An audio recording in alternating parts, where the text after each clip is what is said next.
എല്ലാ കൂട്ടുകാർക്കും സൂപ്പർ നോട്ട്സിലേക്ക് ഒരുപാട് സ്നേഹത്തോടെ സ്വാഗതം. അപ്പൊ നമ്മുടെ മുമ്പിലേക്ക് സിവിൽ എക്സൈസ് ഓഫീസർ എക്സാം വരാൻ പോവുകയാണ്.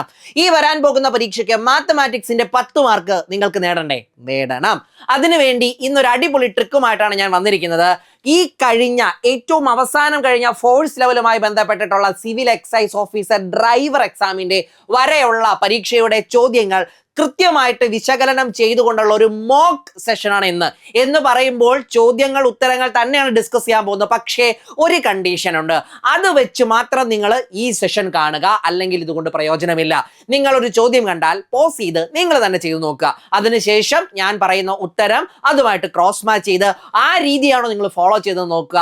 അങ്ങനെ നിങ്ങൾ ആ 10 ചോദ്യങ്ങളെ മോക്കായിട്ട് സെറ്റായിട്ട് പഠിക്കാൻ വേണ്ടി പോവുകയാണ്. കാരണം ഇനി വരാൻ പോകുന്ന പരീക്ഷയ്ക്ക് ആ 10 മാർക്ക് നമുക്ക് ഉറപ്പിച്ചുകൊണ്ട് ജോലിക്ക് കയറണം. അപ്പൊ എല്ലാവരും റെഡിയല്ലേ?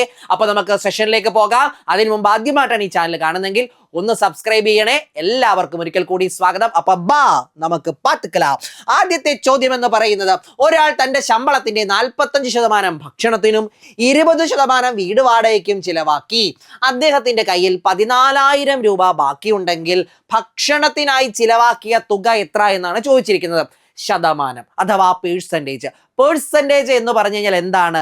എപ്പോഴും നിങ്ങൾ മനസ്സിലാക്കുക, 100-ൽ എത്ര, അതായത് 100-ൽ ഒരു ക്വാണ്ടിറ്റി എത്ര എന്ന് പറയുന്നതിനെയാണ് ശതമാനം അഥവാ പേഴ്സൻറ്റേജ് എന്ന് പറയുന്നത്. അപ്പോൾ ഇവിടെ ഒരു മനുഷ്യന് ജോലി ചെയ്യുന്നു, വരുമാനം ലഭിക്കുന്നു. ആ കിട്ടുന്നതിൽ എത്ര രൂപ അദ്ദേഹത്തിന് കിട്ടുന്നൊന്നും പറഞ്ഞിട്ടില്ല. ആ കിട്ടുന്നതിൽ 45% ഭക്ഷണത്തിന് കൊടുക്കുന്നു, നല്ല മനുഷ്യനല്ലേ, നന്നായി ഭക്ഷണം കഴിക്കുന്നുണ്ട്. 20% വീടിന്റെ വാടക കൊടുക്കുന്നു, നല്ല മനുഷ്യൻ, വീട് വാടകയ്ക്ക് പൈസ കൊടുക്കുന്നുണ്ട്. അങ്ങനെ അത് രണ്ടും ചെയ്ത് കഴിയുമ്പോൾ അദ്ദേഹത്തിന്റെ ബാക്കി 14,000 രൂപ മിച്ചമുണ്ട്. അങ്ങനെയാണെങ്കിൽ ഭക്ഷണത്തിന് വേണ്ടി ചിലവാക്കിയ തുക എത്ര എന്നാണ് ചോദിച്ചിരിക്കുന്നത്. അപ്പൊ ഇങ്ങനെ ഒരു ചോദ്യം വരുമ്പോൾ ആദ്യം നിങ്ങൾ മനസ്സിലാക്കുക, ആകെ വരുമാനത്തിനെ നമ്മൾ അവിടെ പറയുന്ന ആകെ വരുമാനം എന്ന് പറയുന്നതിനെ നമ്മൾ എങ്ങനെ എടുക്കും? 100% എന്നെടുക്കും. ഓക്കെ ആണല്ലോ? ആകെ വരുമാനത്തിനെ 100% എന്ന് കണക്കാക്കുന്നു. ഇതിനെ പരീക്ഷയ്ക്കൊന്നും എഴുതാനും നിൽക്കണ്ട, ഇതിപ്പോ ഞാൻ പറഞ്ഞു തരുന്നതുകൊണ്ട് നിങ്ങൾക്ക് പറയുന്നതാണ്. ഓക്കെ ആണല്ലോ? നമ്മൾ ക്രോസ് ചെക്ക് ചെയ്യാൻ പോവാണ്. നിങ്ങൾക്കൊരു ഉത്തരം കിട്ടിക്കാണും, അത് കറക്റ്റ് ആണോ നോക്കാൻ വേണ്ടി പോവുകയാണ്. ഇനി ചിലവാക്കിയത് എത്രയാണ്? 45% എന്താണടാ? 45% ഭക്ഷണത്തിന് കൊടുത്തു. ഇനി എന്താണ്? 20% വീടിന് കൊടുത്തു. അപ്പൊ ആകെ അദ്ദേഹം ചിലവാക്കിയത് 45ഉം 20ഉം 65%. അതായത് 100%-ൽ 65% ഓൾറെഡി ചിലവാക്കി. ഇനി എന്താണുള്ളത്? ഇനി ബാക്കി അദ്ദേഹത്തിന്റെ കയ്യിൽ എന്തുണ്ട് എന്ന് നമുക്ക് നോക്കാം. ഈ 100%-ൽ ബാക്കി എത്രയുണ്ട്? 100%-ൽ ബാക്കിയുള്ളത് കാണാൻ 100%-ൽ നിന്നും ചെലവാക്കിയത് കുറയ്ക്കുക. അതായത് എത്ര വരും? 100 - 65 35% എന്ന് വരും. 35% ബാക്കിയുള്ളത്. ആ 35% ദാ ഈ പറയുന്ന 14,000 എന്ന് പറയുന്നത്. അതായത് ബാക്കിയുള്ള ശതമാനം എത്ര രൂപയാണെന്ന് കൃത്യമായിട്ട് പറഞ്ഞിരിക്കുന്നു. അതായത് 35% എന്ന് പറയുന്നത് എത്ര എന്ന് ചോദ്യത്തിൽ കൃത്യമായി പറയുന്നുണ്ട്, 14,000. എന്താണ് ഈ 35% ബാക്കിയായത്? ഈ ബാക്കി വന്ന തുകയാണ് ഈ ചോദ്യത്തിൽ പറയുന്ന 14,000. അങ്ങനെയാണെങ്കിൽ ഭക്ഷണത്തിന്, ഫുഡിന് വേണ്ടി അദ്ദേഹം ചിലവാക്കിയ തുക കാണാനാണ് നമ്മളോട് പറഞ്ഞിരിക്കുന്നത്. നമുക്ക് അദ്ദേഹം ഫുഡിനെടുത്ത ശതമാനം എത്രയാണെന്ന് ധാരണയുണ്ട്. എത്രയാണ്? 45% ഫുഡിന് ചെലവാക്കിയത്. 35% 14,000 ആണെങ്കിൽ 45% എത്ര എന്ന് കണ്ടുപിടിക്കണം. ഇത് കണ്ടുപിടിക്കാൻ വേണ്ടി നമുക്ക് എല്ലാവർക്കും പരിചയമുള്ള ക്രോസ് ആയിട്ട് ചെയ്യുന്ന മെത്തേഡ് ഉപയോഗിക്കാനായിട്ട് സാധിക്കും. ഇവിടെ ഇത്രയേ ഉള്ളൂ. ആ ക്രോസിലേക്കൊക്കെ പോകുന്നതിന് 35 ആപ്പിളിന് 14,000 രൂപ. അങ്ങനെയാണെങ്കിൽ 45 ആപ്പിളിന് എത്ര രൂപ എന്നുള്ള ഐഡിയ ആണ് ഇത്. ആ സാധനം കണ്ടുപിടിക്കാൻ ക്രോസ് ചെയ്താൽ മതി. ക്രോസ് ഇങ്ങനെ ഒരു സാധനം തന്നു കഴിഞ്ഞാൽ, അപ്പൊ ഇവിടെ ക്രോസ് ചെയ്യും. എന്താണ് ടെക്നിക്ക്? ഇത്രയും ചിന്തിച്ചാൽ മതി. രണ്ട് ഭാഗത്തും നിങ്ങൾക്ക് ക്രോസ് ഇങ്ങനെ വരച്ചു കഴിയുമ്പോൾ 2 ഭാഗത്തും സംഖ്യകൾ കാണുന്നവരെ തമ്മിൽ കല്യാണം കഴിപ്പിക്കുക, എന്നാൽ ഗുണിക്കുക. ഓക്കെ ആണല്ലോ? എന്ത് വരും? 45 45 × 14,000. എന്നിട്ട് ഒറ്റയ്ക്ക് സിംഗിൾ ആയിട്ട് നിൽക്കുന്ന ഒരുത്തനുണ്ടാകുമല്ലോ, അവനെ അടിയിൽ വിടുക, അതായത് ഹരിക്കുക. എന്ത് വരും? 35 എന്ന് വരും. ഓക്കെ ആണല്ലോ? ക്ലിയർ ആണ്? ഇതുവരെ സെറ്റ് ആയിട്ട് നിങ്ങൾക്ക് മനസ്സിലായി. ഇനി എന്ത് ചെയ്യാം, ഇതിനെ രണ്ടിനെയും 5 വെച്ച് കളഞ്ഞു കഴിഞ്ഞാൽ ഇവിടെ 7 എന്ന് വരും, ഇവിടെ 9 എന്ന് വരും. ഈ 7ഉം 14,000 കൂടെ വെട്ടിക്കഴിഞ്ഞാൽ ഇവിടെ 2,000 എന്ന് വരും. 9 ഗുണം 2,000 എന്ന് പറയുമ്പോൾ 18,000 രൂപ എന്ന് കിട്ടും. അതായത് ഭക്ഷണത്തിന് വേണ്ടി അദ്ദേഹം ചെലവാക്കിയ തുക എന്ന് പറയുന്നത് എത്രയാണെന്ന് ചോദിച്ചാൽ ഒറ്റയടിക്ക് നിങ്ങൾക്ക് പറയാനായിട്ട് സാധിക്കും 18,000 രൂപ ഭക്ഷണത്തിന് വേണ്ടി ചെലവാക്കുന്നു. നിങ്ങൾ എക്സാമിന് ഈ ഒരു സാധനം മാത്രം എഴുതേണ്ട കാര്യമേ ഉള്ളൂ.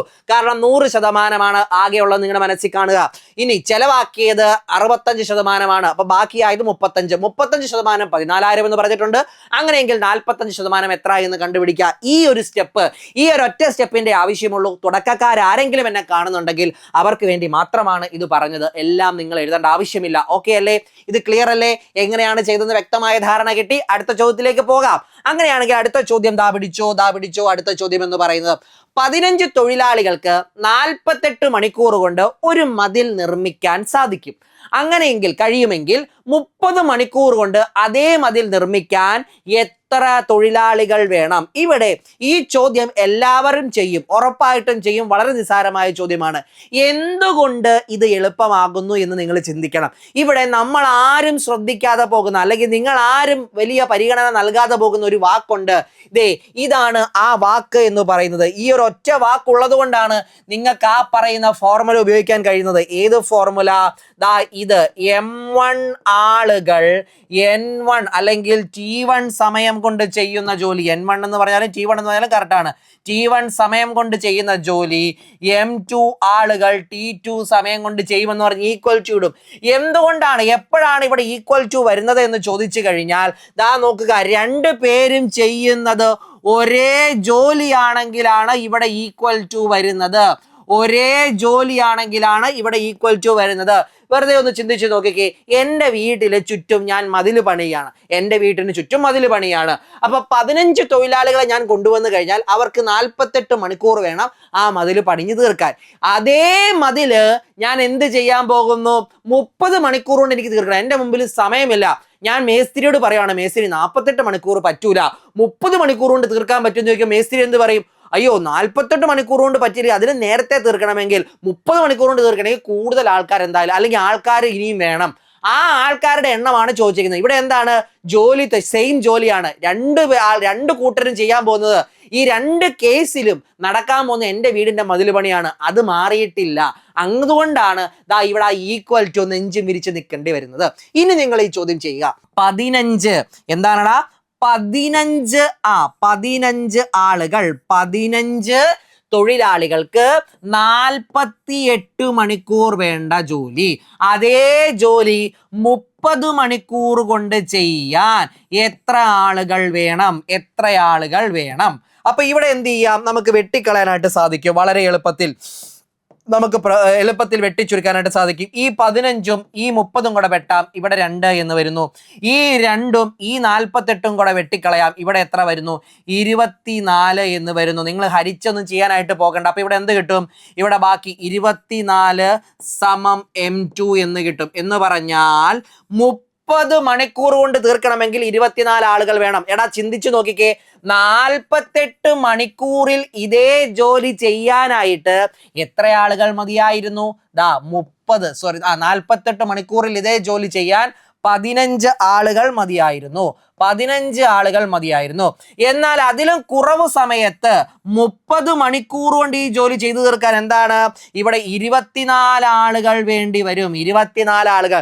നോക്കിക്കേ, സമയം കുറഞ്ഞപ്പോ ആള് കൂടി. ഇതാണിത്. സമയം കുറയുമ്പോൾ കൂടുതൽ ആള് വേണ്ടി വരും, സമയം കൂടുമ്പോൾ കുറച്ച് ആളുകൾ മതി. ആ ഒരു ബാലൻസ്. ഇവിടെ ഒരു കാര്യം ശ്രദ്ധിക്കണം, ഒരേ ജോലി എന്ന് ചോദ്യത്തിൽ കൃത്യമായിട്ട് പറഞ്ഞിട്ടുണ്ടായിരിക്കും. അപ്പൊ ആ ഒരു കാര്യത്തിന്റെ അല്ലെങ്കിൽ ആ ഒരു സർക്കംസ്റ്റൻസിലാണ് ഈ ഒരു കാര്യം കൃത്യമായിട്ട് വരുന്നത്. ഇത് നിങ്ങൾ ഓർത്ത് ബോധറേണ്ട ആവശ്യമൊന്നുമില്ല. ഈ ഒരു ഇക്വേഷൻ ടൈം ആൻഡ് വർക്കിന്റെ ഏറ്റവും ബേസിക് ഒരു ചോദ്യമാണ്. എല്ലാവർക്കും അത് സ്കോർ ചെയ്യാനായിട്ട് സാധിക്കും. അപ്പോൾ അടുത്ത ചോദ്യത്തിലേക്ക് പോകാം. ഇത് ക്ലിയർ അല്ലേ? ഉത്തരം നിങ്ങൾക്ക് കിട്ടി കാണുമെന്ന് വിശ്വസിക്കുന്നു. അടുത്ത ചോദ്യം പോസ് ചെയ്തിട്ട് ചെയ്യാനുള്ള അടുത്ത ചോദ്യം. ഈ ചോദ്യം 10ൽ 8 പേരും തെറ്റിച്ച ചോദ്യമാണ്. ആ 2 പേര് ഉത്തരം എഴുതി, അതിൽ ഒരാൾ ശരിയാക്കിയ ചോദ്യമാണ്. രണ്ടാമത്തെ ആള്, അതായത് 8 പേര് തെറ്റിച്ചു, 2 പേര് ചെയ്തു, ഒരാൾ ശരിയാക്കി, ഒരാൾ വഴിമുട്ടി. അത്തരത്തിലൊരു ചോദ്യമാണ് ഇതെന്ന് പറയുന്നത്. അപ്പൊ ഇവിടെ എന്താണ് ആ പ്രത്യേകത എന്നുള്ളത് നോക്കാം. എന്തുകൊണ്ട് ആ 8 പേർക്ക് തെറ്റിപ്പോയി, അതാണ് വ്യക്തമായിട്ട് നമ്മൾ മനസ്സിലാക്കി നമ്മൾ ക്രാക്ക് ചെയ്യേണ്ടത്. ഒരു കാർ നിശ്ചിത ദൂരം 10 മണിക്കൂർ കൊണ്ട് സഞ്ചരിക്കുന്നു. അപ്പോൾ ഒരു കാറുണ്ട്. അപ്പൊ അതിനു മുമ്പ് കൃത്യമായിട്ട് നിങ്ങൾ മനസ്സിലാക്കേണ്ട ഒരു കാര്യം, ഞാൻ ഇവിടെ ഒന്ന് എവിടെ വരച്ചു വെക്കാം, ഇവിടെ വരച്ചു വെക്കാം അല്ലെ. ഇവിടെ ഞാനൊന്ന് വരച്ചു വെക്കുകയാണ്. ഈ കാര്യം നിങ്ങൾ കൃത്യമായിട്ട് ഒന്ന് ഓർത്ത് വെച്ചോണം. നിങ്ങൾക്ക് അറിയാവുന്നതാണ്. അതായത് നമ്മുടെ ഡിസ്റ്റൻസ്, സ്പീഡ്, ടൈം എന്ന് പറയുന്നത്. ഇപ്പോൾ സ്പീഡാണ് നമുക്ക് കാണേണ്ടതെങ്കിൽ, സ്പീഡ് എന്ന് പറയുന്നത് നിങ്ങൾക്കറിയാം എന്താണ്, ഈ മുകളിൽ കിടക്കുന്നത് ഇവിടെ പൊത്തിപ്പിടിക്കുക, ഡിസ്റ്റൻസ് മേലെ, താഴെ ടൈം, ഡിസ്റ്റൻസ് ബൈ ടൈം ആണ്. ഇനി ടൈമാണ് കാണേണ്ടതെങ്കിലോ, ടൈമാണ് നിങ്ങൾക്ക് കാണേണ്ടതെങ്കിൽ ടൈം കാണാനുള്ള ഇക്വേഷൻ എന്ന് പറയുന്നത് എന്താണടാ? ടൈം കാണാനുള്ള ഇക്വേഷൻ എന്ന് പറയുന്നത് ഡിസ്റ്റൻസ് ബൈ സ്പീഡാണ്. ഇനി ഡിസ്റ്റൻസ് ആണ് കാണേണ്ടതെങ്കിലോ, ഡിസ്റ്റൻസ് എന്ന് പറഞ്ഞാൽ സ്പീഡ് ഇൻറ്റു ടൈം ആണ്. അപ്പൊ ഡിസ്റ്റൻസ് ബൈ സ്പീഡാണ് ടൈം, സ്പീഡ് ഇൻറ്റു ടൈം ആണ് ഡിസ്റ്റൻസ്. ഇത്രയും സാധനം വളരെ ബേസിക് ആയിട്ട് ഒരു ഉദ്യോഗാർത്ഥി അറിഞ്ഞിരിക്കേണ്ടതാണ്. നിങ്ങൾക്ക് അറിയാവുന്നതാണ്. എന്നാലും ആർക്കെങ്കിലും കിട്ടാത്തതുണ്ടെങ്കിൽ അവർക്ക് വേണ്ടി മാത്രം ഒന്ന് പറഞ്ഞതാണ്. നമ്മുടെ കാര്യത്തിലേക്ക് വരാം. ഒരു കാർ ഒരു നിശ്ചിത ദൂരം 10 മണിക്കൂർ കൊണ്ട് സഞ്ചരിക്കുന്നു. ഒരു കാറ് 10 മണിക്കൂർ സഞ്ചരിച്ചു. അപ്പം സമയം നമുക്കിവിടെ ചോദ്യത്തിന്റെ തുടക്കത്തിൽ തന്നെ കിട്ടി അല്ലെ. ഒരു കാറ് ആകെ എത്ര സമയം സഞ്ചരിച്ചു? 10 മണിക്കൂർ സഞ്ചരിച്ചു. ഇനിയുള്ളത് മലയാളം നമ്മളെ ചതിക്കുന്നത് കൊണ്ട് മാത്രം തെറ്റുന്ന ഒരു കാര്യമാണ്. ദൂരത്തിന്റെ ആദ്യ പകുതി മണിക്കൂറിൽ 40 കിലോമീറ്റർ, ദൂരത്തിന്റെ ആദ്യ പകുതി മണിക്കൂറിൽ 40 കിലോമീറ്റർ വേഗതയിലും രണ്ടാം പകുതി മണിക്കൂറിൽ 60 കിലോമീറ്റർ വേഗതയിലുമാണ് സഞ്ചരിച്ചത് എന്ന് പറയുമ്പോൾ എന്താണ്? വളരെ സിമ്പിൾ ആണല്ലേ. എന്താണ്? ആകെ സമയത്തിന്റെ ആദ്യ പകുതി മണിക്കൂറിൽ എന്ന് പറഞ്ഞാൽ ആദ്യത്തെ 5 മണിക്കൂറിൽ 40 കിലോമീറ്ററും അടുത്ത 5 മണിക്കൂറിൽ 60 കിലോമീറ്ററും. എന്റെ പൊന്നടാ, ഇവിടെയാണ് വീഴുന്നത്. ഇത് വായിക്കേണ്ടത് അങ്ങനെയല്ല. ദൂരത്തിന്റെ ആദ്യ പകുതി മണിക്കൂറിൽ 40 കിലോമീറ്റർ വേഗതയിലും. വേഗത മലയാളത്തിൽ പറയുമ്പോൾ എങ്ങനെയാ നമ്മൾ 1 മണിക്കൂറിൽ എത്ര കിലോമീറ്റർ സഞ്ചരിച്ചു, അതാണ് സ്പീഡ്. നമ്മൾ ഇംഗ്ലീഷിൽ പറയുമ്പോൾ എന്തെന്ന് പറയും? 40 കിലോമീറ്റർ പെർ അവർ എന്ന് പറയില്ലേ? അതിന് മലയാളത്തിലേക്ക് ആക്കുമ്പോൾ ഇങ്ങനെയാണ് വായിക്കുന്നത്, മണിക്കൂറിൽ 40 കിലോമീറ്റർ. അപ്പൊ ഇതാണ് ദൂരത്തിന്റെ ആദ്യ പകുതി. അതായത് ഇത് സഞ്ചരിച്ച ആകെ ദൂരം ഇത്രയുമാണെന്ന് വിചാരിക്കുക. ഇവിടം മുതൽ ഇവിടം വരെയാണ് കാർ സഞ്ചരിച്ചത്. അതിന്റെ ആദ്യത്തെ പകുതി. ഇപ്പൊ ഒരു എക്സാമ്പിൾ മാത്രം ഞാൻ പറയാണ്. ആകെ ഇത് സഞ്ചരിച്ച ദൂരം എന്ന് പറയുന്നത് ഒരു 20 കിലോമീറ്റർ ആണെന്ന് വെറുതെ ചുമ്മാ എടുക്കുക. 20 കിലോമീറ്റർ ആണെന്ന്. അങ്ങനെയാണെങ്കിൽ ആ ദൂരത്തിന്റെ ആദ്യ പകുതി എന്ന് പറയുമ്പോൾ ആദ്യത്തെ 10 കിലോമീറ്ററിൽ ആ കാറിന്റെ ദൂരം എന്ന് പറയുന്നത് 40 കിലോമീറ്റർ പെർ അവർ എന്നതായിരുന്നു. ഓക്കെ ആണല്ലോ. ഇനി അടുത്ത 10 കിലോമീറ്ററിൽ അടുത്ത പകുതി എന്ന് പറയുമ്പോൾ ആകെ ദൂരത്തിന്റെ പകുതിയാണ് കേട്ടോ. അടുത്ത 10 കിലോമീറ്ററിൽ ആ കാറിന്റെ വേഗത എന്ന് പറയുന്നത് എത്രയാണെന്നാ പറയുന്നത്? മണിക്കൂറിൽ 60 കിലോമീറ്റർ വേഗത, അതായത് 60 കിലോമീറ്റർ പെർ അവർ. ഇവിടെയാണ് എല്ലാവരും വീണു പോകുന്നത്. നിങ്ങൾ വീഴരുത്. എന്താണ് പറയുന്നത്? ആകെ സഞ്ചരിച്ച ദൂരമില്ലേടാ, ആകെ സഞ്ചരിച്ച ദൂരം അതിന്റെ ആദ്യത്തെ പകുതി, അതിന്റെ പകുതി ഭാഗം സഞ്ചരിച്ച സ്പീഡ് 40 കിലോമീറ്റർ പെർ അവർ ആണ്. അടുത്ത പകുതി ഭാഗം സഞ്ചരിച്ച സ്പീഡ് 60 കിലോമീറ്റർ പെർ അവർ ആണ്. ഓക്കെ ആണല്ലോ. അപ്പം ഇവിടെ നമ്മൾ ശരാശരി വേഗതയാണ് കാണേണ്ടത്. അതായത് ഈ യാത്രയിൽ 2 സ്പീഡുകൾ വന്നു കഴിഞ്ഞാൽ ആവറേജ് സ്പീഡാണ് നമ്മളുടെ ഈ യാത്രയിലെ ആകെ സ്പീഡായിട്ട് നമ്മൾ കാണുക. അപ്പൊ ആകെ സ്പീഡ് നമുക്ക് കാണണം. ആകെ സ്പീഡ് എന്ന് പറഞ്ഞാൽ ആവറേജ് സ്പീഡാണ് കേട്ടോ. ആവറേജ് സ്പീഡ് കാണാനുള്ള formula 2 × S1 × S2 / S1 + S2. അതായത് രണ്ട് സ്പീഡ്, 2 × 2 സ്പീഡിന്റെ ഗുണനഫലം ബൈ 2 സ്പീഡും കൊണ്ട് അവരുടെ തുക. ഓക്കെ അല്ലേ? അപ്പൊ ഇവിടെ 2 സ്പീഡുകൾ നമ്മൾ കാണുന്നുണ്ട്, ആണല്ലോ. ഇവിടെ ഒരു കാര്യം കൃത്യമായിട്ട് മനസ്സിലാക്കുക, സഞ്ചരിക്കുന്ന ദൂരം സെയിം ആണെങ്കിൽ ഈ 2 വ്യത്യസ്ത സ്പീഡിലും ഈ കാറ് സഞ്ചരിക്കുന്ന ദൂരം സെയിം ആണ്. 40 കിലോമീറ്റർ സഞ്ചരിച്ചത് 10 കിലോമീറ്റർ ആണ്, 60 km/h സഞ്ചരിച്ചതും 10 കിലോമീറ്റർ ആണ്. അപ്പൊ ഞാൻ നിങ്ങൾക്ക് അത് മനസ്സിലാവാൻ വേണ്ടി മാത്രമാണ് ഇത് എഴുതി കാണിച്ചത്. ഈ കിലോമീറ്റർ എന്നുള്ളത് മറന്നേരെ, നിങ്ങൾക്ക് മനസ്സിലാവാൻ വേണ്ടി മാത്രം എഴുതി വെച്ചതാണ് കേട്ടോ. അപ്പൊ എന്താണ് ഇവിടെ കൃത്യമായിട്ട് മനസ്സിലാക്കുക, ഇത് എന്ന് പറയും ഇതിന്റെ ശരാശരി കാണാൻ പറഞ്ഞാൽ 60 40 കൂട്ടിയിട്ട് പകുതി എടുക്കുന്നതല്ല, ആവറേജ് സ്പീഡ് കാണാൻ 2 വ്യത്യസ്ത സ്പീഡുകൾ ഉണ്ട് എങ്കിൽ അവിടെ ആവറേജ് സ്പീഡ് കാണാനുള്ള സൂത്രവാക്യം ദാ ഇതാണ്. ഇവനെ കൃത്യമായിട്ട് ഉപയോഗിക്കണം, എങ്കിൽ മാത്രമേ രക്ഷയുള്ളൂ. 2 × 40 × 60/40 + 60 എന്ന് വരും. ഇത് കൃത്യമായിട്ടും 2 × 40 × 60/100 എന്ന് വരും. 0 0 വെട്ടാം, 0 0 വെട്ടാം. 2 × 4 8, 6 8 48 എന്ന് വരും. ഓക്കെ ആണല്ലോ? കഴിഞ്ഞിട്ടില്ല. നമുക്ക് വേണ്ടത് എന്താണ്? നമുക്ക് വേണ്ടത് ഡിസ്റ്റൻസ് ആണ്. ദാ ഇവിടെ ഒരു ഫോർമുല ഞാൻ നിങ്ങളോട് പറഞ്ഞത് ഓർമ്മയുണ്ടോ? ഡിസ്റ്റൻസ്, ആകെ ദൂരം എന്ന് പറയുന്നത് ആകെ സ്പീഡ് ഇൻറ്റു ആകെ ടൈം ആണ്. അപ്പൊ അതുകൊണ്ടാണ് ഞാൻ പറഞ്ഞത് ആകെ സ്പീഡ് എന്ന് പറയുന്നത് രണ്ടും കൂടെ കൂട്ടിയ സ്പീഡ് അല്ല.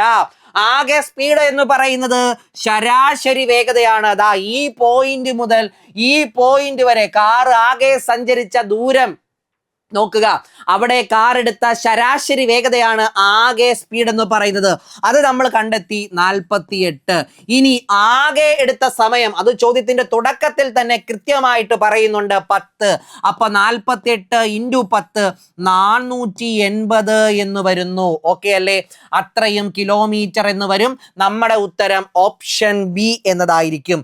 അപ്പൊ എൻ്റെ പ്രിയപ്പെട്ടവരെ, നിങ്ങൾ മനസ്സിലാക്കേണ്ട ഒരു കാര്യം എന്ന് പറയുന്നത്, ഇത്തരം ഒരു ചോദ്യം വന്നു കഴിഞ്ഞാൽ ഈ സെന്റൻസ് മലയാളം വായിക്കുന്നത് ദൂരത്തിന്റെ ആദ്യ പകുതി മണിക്കൂറിൽ 40 കിലോമീറ്റർ വേഗതയിലും രണ്ടാം പകുതി മണിക്കൂറിൽ 60 കിലോമീറ്റർ വേഗതയിലുമാണ് സഞ്ചരിച്ചത് എന്ന് പറയുമ്പോൾ 2 വ്യത്യസ്ത സ്പീഡ്.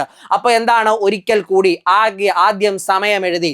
ആകെ ഈ കാർ സഞ്ചരിച്ചത് 10 മണിക്കൂറാണ്. ഓക്കെ ആണല്ലോ? ഇവിടെ വേറെ യൂണിറ്റിന്റെ ഇഷ്യൂ ഒന്നും കൊണ്ടില്ല, കാരണം അത്യാവശ്യം കുഴപ്പിക്കുന്ന കാര്യം ഇവിടെ ഉണ്ട്. പിന്നെ അതിലിട്ട് കുഴപ്പിക്കൂല PSC. ഓക്കെ, ഇനി നോക്കുക എന്താണ് കൃത്യമായിട്ട് പറയുന്നത്. ദൂരത്തിന്റെ ആദ്യ പകുതി സഞ്ചരിച്ചത്, അതായത് ആകെ ദൂരത്തിന്റെ ഫസ്റ്റ് ഹാഫിൽ അതെടുത്ത സ്പീഡ് 40 കിലോമീറ്റർ, സെക്കൻഡ് ഹാഫിൽ അതെടുത്ത സ്പീഡ് 60 km/h. ഈ 2 സ്പീഡിന്റെ കൂടെ ശരാശരി വേഗത കാണണം. അതാണ് നമുക്ക് ആവശ്യമുള്ള സ്പീഡ്. അത് കാണാനുള്ള സൂത്രവാക്യം 2 × 2 സ്പീഡും കൂടെ ഗുണിക്കുക ബൈ 2 സ്പീഡും കൂടെ കൂട്ടുക. ക്ലിയർ ആണല്ലോ? ആ ഇക്വേഷൻ ഒന്ന് പഠിച്ചു വെച്ചാൽ മതി. എങ്ങനെ വന്നാലും ഇങ്ങനെയാണ്.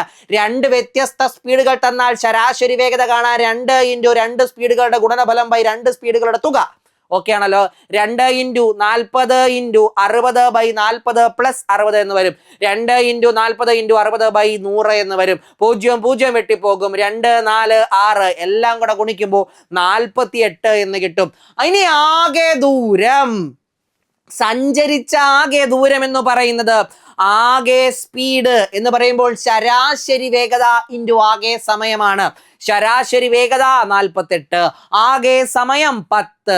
48 × 10 480 കിലോമീറ്റർ എന്ന് കിട്ടും. ഇങ്ങനെ ചിന്തിക്കാൻ നിങ്ങളെ കൊണ്ട് സാധിക്കണം. ഓക്കെ അല്ലേ? എങ്കിൽ അടുത്ത ചോദ്യത്തിലേക്ക് നമുക്ക് പോകാം. ദാ നോക്കിക്ക്, എല്ലാവരെയും കൺഫ്യൂഷൻ അടിപ്പിക്കുന്ന ഒരു ചോദ്യമാണ്. കാരണം ഇതേ ചോദ്യത്തിന് 2 വകഭേദങ്ങളുണ്ട്. ഈ ഒരു ചോദ്യം ഇതുപോലെ വേറൊരു രീതി, ഒറ്റ വാക്ക് മാറിയാൽ മറ്റൊരു രീതിയിലാകും. ഇന്ന് വെള്ളിയാഴ്ചയാണ് എങ്കിൽ 100 ദിവസത്തിന് ശേഷം ഏതാണ് ദിവസം? ഓക്കെ ആണല്ലോ? ഇവിടെ നിങ്ങൾ ശ്രദ്ധിക്കേണ്ട വാക്ക് എന്ന് പറയുന്നത് 100 ദിവസത്തിന് ശേഷം എന്ന് കൃത്യമായിട്ട് പറയുന്നുണ്ട്. അങ്ങനെ വന്നാൽ ചോദ്യത്തിൽ 100 ദിവസത്തിന് ശേഷം എന്ന് പറഞ്ഞാൽ ഇന്ന് എന്താ പറഞ്ഞിരിക്കുന്നത്? വെള്ളിയാഴ്ച, ഇന്ന് ഫ്രൈഡേ അല്ലേ? 100 ദിവസത്തിന് ശേഷം എന്ന് പറഞ്ഞാൽ 100നെ 7 കൊണ്ട് ഹരിച്ച് ശിഷ്ടമെടുക്കുക. എത്ര വരും? 1 തവണ 7 3 0 4 തവണ 28, ഇവിടെ ശിഷ്ടം 2 എന്ന് വരും. ഓക്കെ ആണല്ലോ? ഈ ശിഷ്ടം ഈ വെള്ളിയുടെ കൂടെ കൂട്ടുക. അതായത് വെള്ളി കഴിഞ്ഞിട്ട് മുമ്പോട്ട് പോവുക. രണ്ടാമത്തെ ദിവസം വെള്ളി കഴിഞ്ഞ് പിന്നെ ശനി, അത് കഴിഞ്ഞ് പിന്നെ ഞായർ. അതായത് നമ്മുടെ ഉത്തരം ഏതായിരിക്കും? സൺഡേ എന്നതായിരിക്കും. അഥവാ ഞായറാഴ്ച. ഓപ്ഷൻ എ ആയിരിക്കും നമ്മുടെ ഉത്തരം. എന്താണ് ചെയ്യേണ്ടത്? നമ്മുടെ ചോദ്യത്തിൽ ഇന്ന് ഏതെങ്കിലും ഒരു ദിവസമാണെന്ന് പറയും. ശനിയോ തിങ്കളോ ചൊവ്വയോ ഏതെങ്കിലും ദിവസം എന്ന് പറയും. 100 ദിവസത്തിന് ശേഷം, ഇത്ര ദിവസത്തിന് ശേഷം എന്ന് ചോദിച്ചാൽ ആ സംഖ്യ 7 കൊണ്ട് ഹരിക്കുക. ഇനി എന്താണ് ഇവിടത്തെ കുടുക്കെന്ന് പറയുന്നത്? ഇതേ ചോദ്യം ദാ ഇങ്ങനെ നിങ്ങളോട് ചോദിക്കും. ഇന്ന് വെള്ളിയാഴ്ചയാണ്, ഇന്ന് വെള്ളിയാണ് എന്ന് പറയും. എന്നിട്ട് ചോദിക്കുന്നത് 100-ാം ദിവസം, 100-ാമത്തെ ദിവസം ഏതാണെന്ന് ചോദിച്ചാൽ അത് ഒരിക്കലും സൺഡേ അല്ല. ഓക്കെ ആണല്ലോ. 100-ാമത്തെ ദിവസം ഏതാണെന്ന് ചോദിച്ചാൽ ഇന്നു മുതലാണ്. അതായത് ഇവിടെ 100 ദിവസത്തിന് ശേഷം എന്ന് പറയുമ്പോൾ ഇന്ന് വെള്ളിയാഴ്ച, നാളെ മുതലാണ് നമ്മൾ എണ്ണി തുടങ്ങുന്നത്. ശനി 1, ഞായർ 2, തിങ്കൾ 3, 4, 5, 6, നാളെ മുതലാണ് നമ്മൾ എണ്ണുക. എന്നാൽ ഇന്ന് വെള്ളി, 100-ാം ദിവസം ഏതാണെന്ന് ചോദിച്ചാൽ ഇന്ന് മുതൽ എണ്ണി തുടങ്ങും. വെള്ളിയാഴ്ചയാണ് നമ്മളുടെ ഫസ്റ്റ് ഡേ, ശനിയാഴ്ച സെക്കൻഡ് ഡേ, ഞായറാഴ്ച തേർഡ് ഡേ. അപ്പൊ എന്താണ് ചെയ്യേണ്ടത്? നിങ്ങൾ ചെയ്യേണ്ടത് ഈ വെള്ളി എന്ന് എഴുതുക, ഫ്രൈഡേ എന്ന് എഴുതിയിട്ട് ഈ 100-ൽ നിന്നും ആദ്യം ആ 1 കുറയ്ക്കുക. എത്ര വരും? 99. അതിനെ 7 കൊണ്ട് ഹരിക്കുക. ഇവിടെ 1 വരും, ശിഷ്ടം 7 വരും, ശിഷ്ടം 2 വരും, 9 എന്ന് വരും, 4 തവണ 28, ശിഷ്ടം 1 എന്ന് വരും. അതായത് ഫ്രൈഡേ പ്ലസ് 1, അതായത് എന്ത് വരും ഇവിടെ? സാറ്റർഡേ എന്ന് വരും. അതായത് ശനിയാഴ്ച എന്ന് വരും. ദാ നോക്കുക, ഇവിടെ സൺഡേ വന്നുവെങ്കിൽ ഇവിടെ സാറ്റർഡേ ആണ് വരുന്നത്. എപ്പോഴാണ് സൺഡേ വരുന്നത്? 100 ദിവസത്തിന് ശേഷം. എപ്പോഴാണ് സാറ്റർഡേ വരുന്നത്? 100-ാം ദിവസം. ഈ ഒരു കാര്യം കൃത്യമായിട്ട് നിങ്ങൾ മനസ്സിലാക്കിക്കോളുക. ചോദ്യത്തിൽ ചോദിക്കുന്നതിൽ നിന്നുമാണ് ഉത്തരത്തിലേക്ക് എത്തേണ്ടത്. ഓക്കെ ആണല്ലോ. ഈ 2 പേരും നിങ്ങളെ തെറ്റിക്കാനായിട്ട് അവിടെ ഓപ്ഷൻ ഉണ്ടാകും. നിങ്ങൾ അതുകൊണ്ട് കൃത്യമായിട്ടും എന്താണ് ചോദ്യം ആവശ്യപ്പെടുന്നതെന്ന് നോക്കുക. ക്ലിയർ അല്ലേടാ? സെറ്റ് അല്ലേ? ആ കൺഫ്യൂഷൻ അങ്ങ് മാറിയില്ലേ? ക്ലിയർ ആണല്ലോ. ഇത് സെറ്റ് ആണെന്നെങ്കിൽ ഒരു കമന്റ് ബോക്സിൽ ഒരു ഫയർ ഇമോജി ഇടണം. ഇത് നിങ്ങൾക്ക് മനസ്സിലായെങ്കിൽ. ഓക്കെ, ശരി. അപ്പൊ നമുക്ക് എന്ത് ചെയ്യാം? അടുത്ത ചോദ്യത്തിലേക്ക് പോവാം. എനിക്കറിയാം നിങ്ങളിപ്പോ ചിന്തിച്ചോ, ഓ പിന്നെടാ ഫയർ ഇമോജി ഇപ്പൊ തന്നതുവാ അല്ലേ, നീ ബാക്കി പറടാ അങ്ങോട്ട് എന്നല്ലേ ചിന്തിച്ചേ. അങ്ങനെ ചിന്തിക്കരുത് കേട്ടോ. നമുക്ക് അങ്ങോട്ടും ഇങ്ങോട്ടും റെസ്പോൺസുകളായിട്ട് പഠിക്കാം. മോക്ക് എക്സാം ആണേ, വീഡിയോ ആൻസർ ചോദ്യം കാണുന്നത് പോസ്റ്റ് ചെയ്തിട്ട് തന്നെയല്ലേ ചെയ്യണേ? അല്ലേ? എന്തിനു മോളെ ഇത്? അങ്ങനെ ചെയ്യണം കേട്ടോ, ചെയ്യണം. അടി. ഇനി നോക്കിക്കേ, നമുക്ക് വരാൻ പോകുന്ന APO എക്സാമിന് വേണ്ടിയിട്ട് അടിപൊളി ടെസ്റ്റ് പാക്ക് സൂപ്പർ നോട്ട്സിൽ റെഡി ആയിട്ടുണ്ട്. കേവലം 299 രൂപയ്ക്ക് നിങ്ങൾക്ക് മാക്സിമം എക്സാം എഴുതി, മോക്ക് എക്സാം എഴുതി ആ പരീക്ഷയ്ക്ക് മുമ്പായിട്ട് നിങ്ങളുടെ പ്രിപ്പറേഷൻസിനെ ഒക്കെ ഒന്ന് എന്ത് ചെയ്യാം, സെറ്റാക്കി സ്ട്രോങ് ആക്കി എക്സാം ഹാളിലേക്ക് ചെല്ലാനുള്ള ഒരു അവസരമാണ്. അതുകൊണ്ട് കൃത്യമായിട്ടും ഇത് ഉപയോഗിക്കാൻ വേണ്ടിയിട്ട് ശ്രമിക്കുക. 8281223366 എന്ന നമ്പറിലേക്ക് വിളിച്ചു കഴിഞ്ഞാൽ നിങ്ങൾക്ക് ഇതുമായിട്ട് ബന്ധപ്പെട്ട എല്ലാ അസിസ്റ്റൻസും കിട്ടും. ഈ 299 രൂപയ്ക്ക് നിങ്ങൾ ഈ ഒരു ടെസ്റ്റ് പാക്ക് എടുത്ത് ചെയ്യുന്നത് നിങ്ങൾക്ക് എത്ര മാർക്ക് കിട്ടി, അല്ലെങ്കിൽ ആ കാര്യങ്ങളെക്കാൾ കൂടുതൽ എത്ര വേഗതയിൽ നിങ്ങൾക്ക് ചോദ്യം ചെയ്യാൻ പറ്റുന്നുണ്ട്, എങ്ങനെയാണ് നിങ്ങളുടെ ചോദ്യത്തോടുള്ള റെസ്പോൺസ് വരുന്നത്. ഒരു എക്സാം ഹാളിൽ ചെന്നിരിക്കുന്നതിന് മുമ്പ് നിങ്ങൾ എക്സാമുകൾ ധാരാളം എഴുതിയിരിക്കണം എന്നുള്ള പെർസ്പെക്റ്റീവിൽ ഇതിനെ കാണുക. ഓക്കെ ആണല്ലോ. ശരി, മുമ്പോട്ട് പോകാം. അപ്പൊ അടുത്ത ചോദ്യം എന്ന് പറയുന്നത്, ഒരു ക്ലാസ്സിൽ രാഹുലിന്റെ സ്ഥാനം മുകളിൽ നിന്ന് 15-ാമതും താഴെ നിന്ന് 26-ാമതുമാണ് എങ്കിൽ ആ ക്ലാസ്സിൽ എത്ര കുട്ടികളുണ്ട്? ഇത് സ്ഥിരമായിട്ട് ചോദിക്കുന്ന ചോദ്യമാണ്. എന്താണ്? ഈ കഴിഞ്ഞ പരീക്ഷകളിൽ ഇടതും വലതും എന്ന് കേരള PSC ചോദിച്ചു.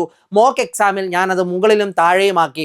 സാധാരണ എന്താണ്? മുന്നിലും പിന്നിലുമായിരുന്നു അല്ലെ? മുന്നില് പിന്നില്, താഴെ മുകളില്, ഇടത് വലത്, ഇത്രയുമാണ് ചോദിക്കാനുള്ളത്. അപ്പൊ മുകളിലും താഴെ എന്ന് പറയുമ്പോൾ ഞാൻ ഇങ്ങനെ വരച്ചു കഴിഞ്ഞാൽ മുകളിൽ എന്ന് പറയുമ്പോൾ ഞാൻ ഇതിനെ മുകളിൽ എന്നെടുക്കുന്നു, ഇതാണ് എൻ്റെ താഴെ എന്ന് പറയുന്നത്. മുകളിൽ നിന്ന് ഇങ്ങോട്ട് താഴേക്ക് എണ്ണി വരിക എന്ന് ചിന്തിക്കരുത് കേട്ടോ. മുകളിൽ നിന്ന് ഇവിടേക്ക് എണ്ണി വരുമ്പോൾ എന്താണടാ? ആ രാഹുലിന്റെ സ്ഥാനം എന്ന് പറയുന്നത് 15-ാമതാണ്. ഓക്കെ ആണല്ലോ. ഇനി താഴെ നിന്ന് ഇങ്ങനെ മുകളിലേക്കാണ് നമ്മൾ എണ്ണി പോകുന്നത്. താഴെ നിന്ന് ഞാൻ എണ്ണി വരുമ്പോൾ രാഹുലിന്റെ സ്ഥാനം എത്രാമതാണടാ? 26-ാമതാണ്. അങ്ങനെയെങ്കിൽ ഈ വരിയിൽ അല്ലെങ്കിൽ ആ ക്ലാസ്സിൽ ആകെ എത്ര കുട്ടികളുണ്ട്, ഇവിടെ മുഴുവൻ എത്ര കുട്ടികളുണ്ട് എന്നുള്ളതാണ്. ഈ ക്ലാസ്സിലെ എല്ലാ കുട്ടികളെയും നിരത്തിയപ്പോൾ രാഹുൽ മുകളിൽ നിന്ന് എണ്ണി വരുമ്പോൾ 15-ാമതും താഴെ നിന്ന് എണ്ണി വരുമ്പോൾ 26-ാമതുമാണ്. നിങ്ങൾ എല്ലാവരും മനസ്സിൽ ചിന്തിച്ചാൽ ഇതായിരിക്കും. മുകളിൽ നിന്നും m ആളുകൾ, താഴെ നിന്ന് എണ്ണുമ്പോൾ n ആളുകൾ ഉണ്ടെങ്കിൽ വരിയിലാകെ m പ്ലസ് n മൈനസ് ആളുകൾ. ശരിയായ ഉത്തരമാണ്.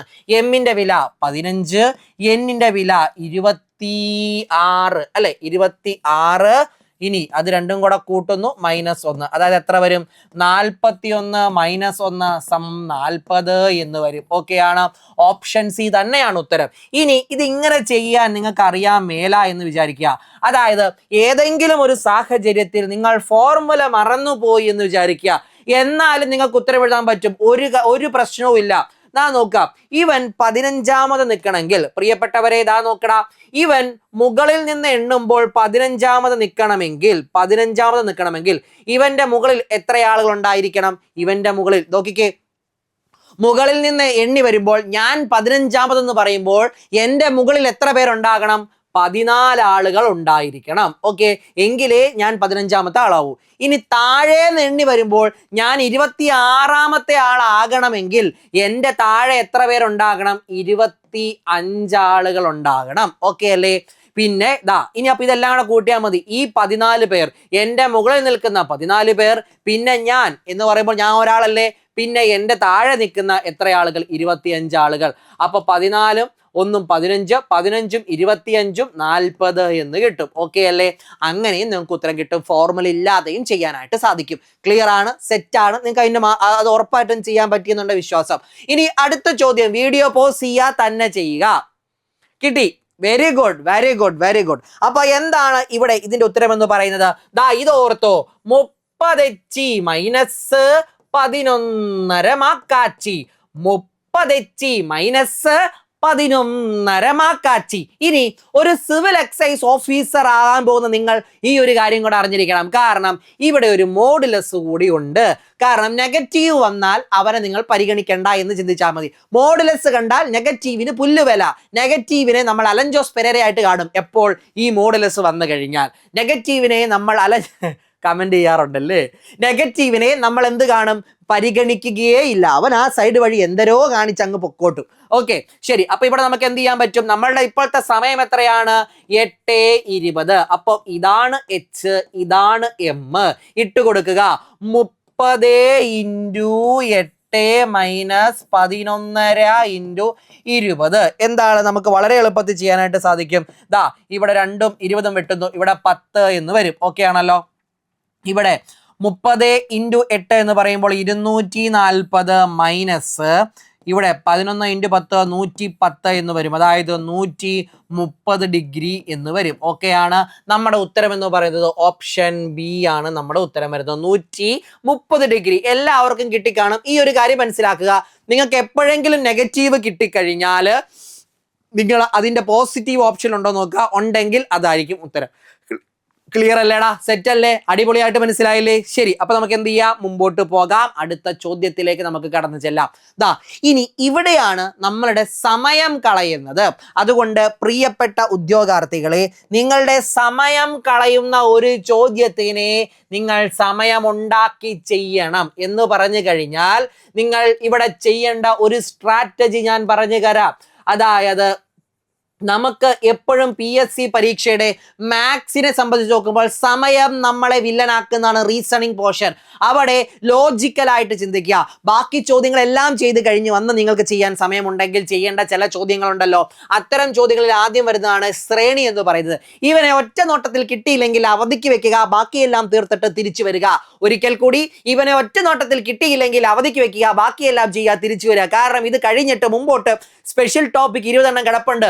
അവിടെ വായിക്കാനുള്ള സമയമാണ് ഇവിടെ കളയുന്നതെങ്കിൽ നമ്മൾ വിഷമിക്കേണ്ടി വരും. കാരണം ആ 20 മാർക്കും കൂടെ നമ്മുടെ കയ്യിൽ ഭദ്രമാക്കി വെക്കണം. മാത്സ് ആയതുകൊണ്ട് മാത്സ് മാത്രമേ സ്കോർ ചെയ്യാവൂന്ന് ഞാൻ പറഞ്ഞാൽ ഞാനൊരു തിരുമണ്ടനായി മാറും. അതുകൊണ്ട് അപ്പറ 20 സ്പെഷ്യൽ ടോപ്പിക് ഉണ്ട്.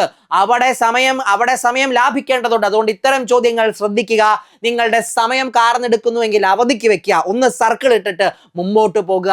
സമയം പോലെ തിരിച്ചു വന്നത് ചെയ്യാൻ പറ്റിയാൽ അത് ധാരാളം. ഓക്കെ ആണല്ലോ? ശരി, അപ്പൊ ഇവിടെ ഈ ചോദ്യത്തെ സംബന്ധിച്ച് എന്തൊക്കെയാണ് പറയുന്നത്? 1-8-27-125-343.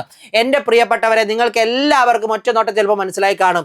ഈ 1ൽ നിന്ന് 8 എങ്ങനെയായി? ഇത് ഗുണിക്കുന്ന മാത്രമല്ല, അത് 8 പിന്നെ ചാടി 27 ആവുക, പിന്നെ 125 ആവുക, പിന്നെ 343 ആവുക.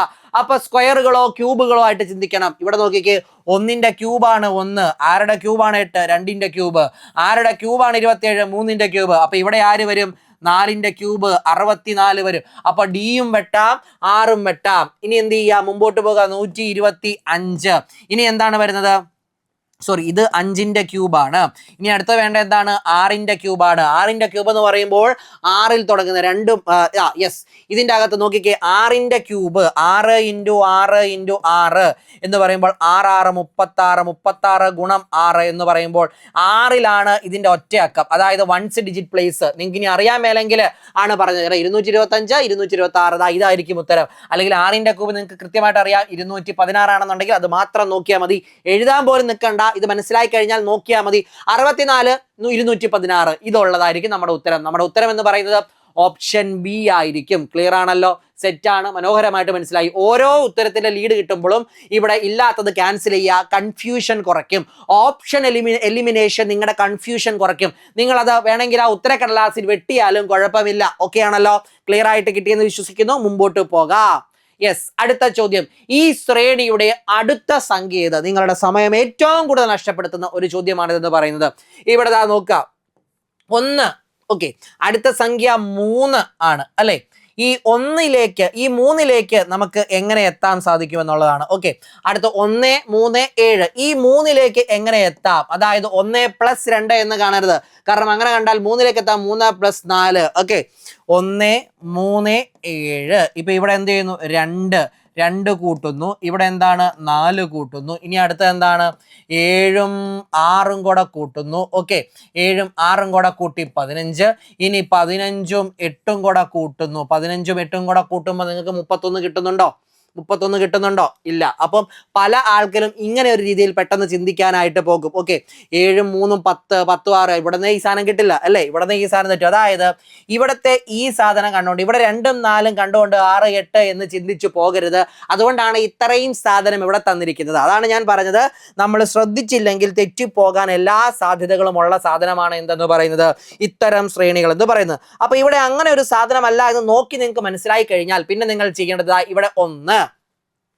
1ൽ നിന്ന് 3ലേക്ക് എങ്ങനെ എത്താം? എന്താ നോക്കിക്കേ, 1 × 2 + 3 അല്ല, 2 + 1 അതാണ് 3 എന്ന് പറയുന്നത്. അപ്പൊ ഈ ഒരു പാറ്റേൺ നിങ്ങൾക്ക് മനസ്സിലായല്ലോ. ഇവിടെ 1 ഒന്നാം സ്ഥാനത്ത് 1. ഇനി 3 × രണ്ടാം സ്ഥാനത്ത് കിടക്കുന്ന സംഖ്യ × 2 + 1 ചെയ്താൽ അടുത്ത് കിട്ടുന്നുണ്ട് നോക്കാം. 3 × 2 6, 6 1 7. അപ്പൊ അടുത്തത് നമുക്ക് കിട്ടുന്നുണ്ട്. ഇനി 7 × 2 +1 ചെയ്താൽ അടുത്ത് കിട്ടുന്നുണ്ടോ നോക്കുക. എന്താണ്, 7 2 14 1 15, അതും കിട്ടുന്നുണ്ട്.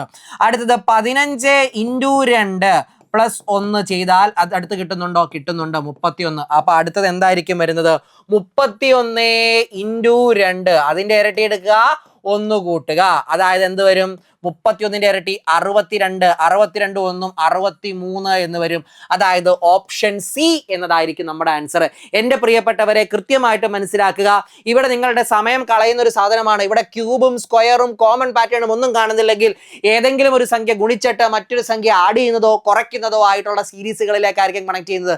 ഇതിന് ഒരു ഫോർമുല ഇല്ല, ലോജിക്കാണ്, എക്സ്പീരിയൻസ് എന്ന് കിട്ടുന്നതാണ്. ചിലപ്പോൾ ഇത് തന്നെ അടുത്ത പരീക്ഷയ്ക്ക് ചോദിക്കാം. അല്ലാന്നുണ്ടെങ്കിൽ ക്യൂബിൽ നിന്നൊന്ന് കുറയ്ക്കുന്നതോ സ്ക്വയറിൽ നിന്നൊന്ന് കുറയ്ക്കുന്നതോ പല പല കോമ്പിനേഷൻ. കാരണം നിങ്ങളുടെ സമയം കാർന്നെടുക്കാൻ ഏറ്റവും നല്ലൊരു ചോദ്യമാണിത്. അതുകൊണ്ട് കൃത്യമായിട്ടും വിജിലന്റ് ആയിട്ട് ടാക്റ്റിക് ആയിട്ട് നിങ്ങൾ ചിന്തിച്ച് ചെയ്യുക. അനാവശ്യമായി പിടിവാശികൾ പാടില്ല. അതായത് നിങ്ങളുടെ സബ് കോൺഷ്യസ് മൈൻഡ് വരും, ഒന്നോടെ നോക്കിയാൽ കിട്ടും, ഒന്നോടെ നോക്കിയാൽ കിട്ടും.